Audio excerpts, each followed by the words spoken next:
Hello and happy Wednesday. I am Dr. Tara, and I'm joined today, as always, on Wednesdays with Denise Farquharson. And we are here to share with you just some emotional intelligence and career transition tips that we bring to you just for a few minutes on Wednesday afternoons. Today, we have a really fun topic.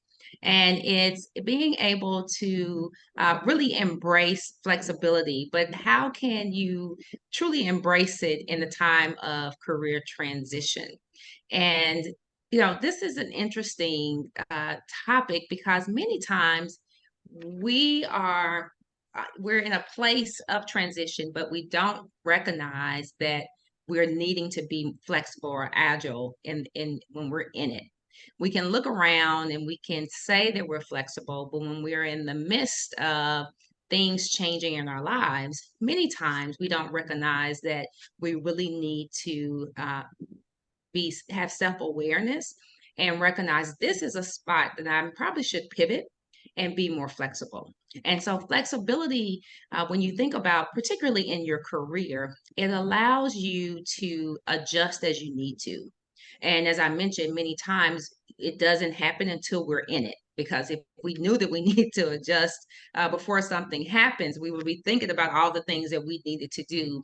But ultimately, when we're able to really be flexible in the time that we're in that transition, or when things are, or when we're in the midst of a lot of change, we will find that making those, whatever the adjustment is, but being able to make those adjustments really will allow that how we navigate, really, I would say, will probably allow us to embrace how we navigate that particular circumstance a lot better. And Mm, as you're thinking about the flexibility, if you're in the career transition, if you're thinking about a career transition, and or if you just know it's time and you're not sure where to start, there are just a couple areas that I definitely would advise, and that would be one, to seek guidance. When you think about uh, who is your mentor, or if you have a coach, or if you're even considering working with a career coach, a mentor, career coach, someone who can help you provide guidance and support you while you're on this new path, because it's unfamiliar. It's something that is likely not comfortable for you. And when you're thinking about career transition, it's going to involve that you step out of your comfort zone. In addition to, it may involve or require you to take risk that you otherwise really hadn't probably thought about or really considered, because you've been in the position or with the organization that you're with for a very long time. The other thing I would say would be networking. And we've mentioned this before on prior calls, and that's networking outside of those four walls and where you're sitting today. Connecting with someone that's in your field, someone that's outside of your field, someone that's in the community. If you are on community boards, if you attend community events, again, if you have a mentor that you can connect with, or their network, but also as you're attending events, to be open to having those conversations, to connect with professionals like yourself who can help you navigate during that time. And I would say, coupled with the networking, is also having an open mind. Because in order to network, you're going to have an open mind and be open to exploring different paths, different functions, different industries, so that you're not limiting yourself to what you've already done. Many times we lean into, this is the type of work that I've done, and that's what's comfortable for me, that's what I'm familiar with. But when you're in a career transition, it's really important that you're open to exploring and having a conversation about things that you likely would not have thought of. But this is the key, because your skills and your experiences are transferable.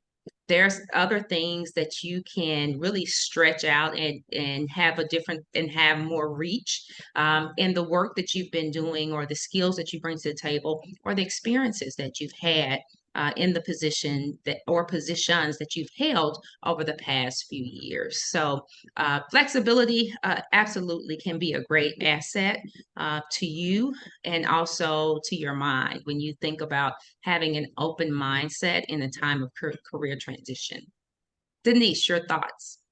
Yeah, that's a great opening. Thank you, Tara, for that. And hopefully that's given those who are listening a really good start to thinking about how they can use this.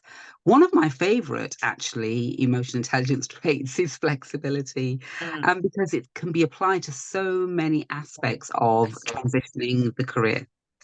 And so, in terms of, the mind, it's having that flexibility of thought, flexibility of where you're thinking and where your thoughts are going, in terms of whether you're forced or paced with this career change.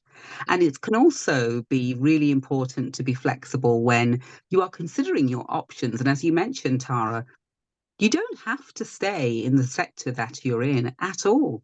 You could go into a subsector of what you're in. So if you're in health or automotive or utilities, you could go into a sub area of that, or you could just change completely. And that's possible too, and has been proven to work just as effectively, and you can be just as successful. mm, And then the other thing I was thinking of as well was around, whilst you are transitioning this career change, it's really worthwhile considering, what will I tolerate? What will I put up with? How patient will I be? How versatile will I be whilst navigating the journey? Because it is going to be a journey, and the people that you network with and socialize with during this period of time is really crucial, because then it will absolutely help you to, one, actually, I maybe not have thought of that sector, but it comes up as a really good option. Or it gives you an opportunity to not just sit by yourself and try and work it out. And I don't recommend anybody navigates a journey by themselves. And if you're and it is a journey, therefore, I would really recommend that you either get a mentor or someone who you look up to, or just explore other friends, social, and as Tara said, maybe even somebody, people who are in the community, who can just put fresh eyes on where you are going and how you're going to do it. And so being flexible with your networking as well will really make a difference for you and make an impact on what that end result is going to look like. Because ultimately, we want you to succeed. Ultimately, we want you to succeed knowing you have used that emotional intelligence trait of flexibility and adaptability, and has proven that you can get the great outcome that you're looking for. And that end goal is ultimately that new career, new promotion, a different department, a different function, or even a complete, maybe even a different business. So it can happen. It is possible. So don't be afraid to be flexible, because the outcomes from that can be really, really rewarding and can give you some of the real good results that you're looking for. So there were a lot of my thoughts, Tara, and especially as well that I was saying to you earlier, wasn't I, that we're gearing up for a storm, and I started to think about candles and lights and electricity and matches, and I didn't think about food. I was just thinking about light and energy. But even with that, it's making me think, am I prepared? Am I mm. ready? And it's just like you're transitioning of any career or any business, you have to be prepared. You have to, or start to put things in preparation mode if you are Yes. not prepared, because then that will really give you that strength, that clarity, and that confidence to walk this career transition journey in a much stronger way, without floundering. And floundering's okay, and tripping up is okay as well. But Yes. having that confidence to be able to do it, knowing why you've tripped up, but failing your way to success is still a good, positive way to go forward. So, yeah, those were my thoughts. And the storm that's coming, the storm's coming. And I think that that was absolutely key because, although you may not be paired, you are aware. So you know the storm is coming. You know there's some things that you need to do, just as you know you're wanting to transition in your career. And the more that you can embrace flexibility, the more you can empower your career transition. Exactly that. Exactly that. So, Yeah, please do. If you are listening to this on the replay, then please do reconnect with us, subscribe, and follow us. drtaraspeaks.com and Denise at denisefarquharson.com. And we would love to hear more from you or any comments on this particular topic that we've covered today. Any last remarks from you, Tara? Just embrace flexibility. That's great. Thank you, everyone. Bye.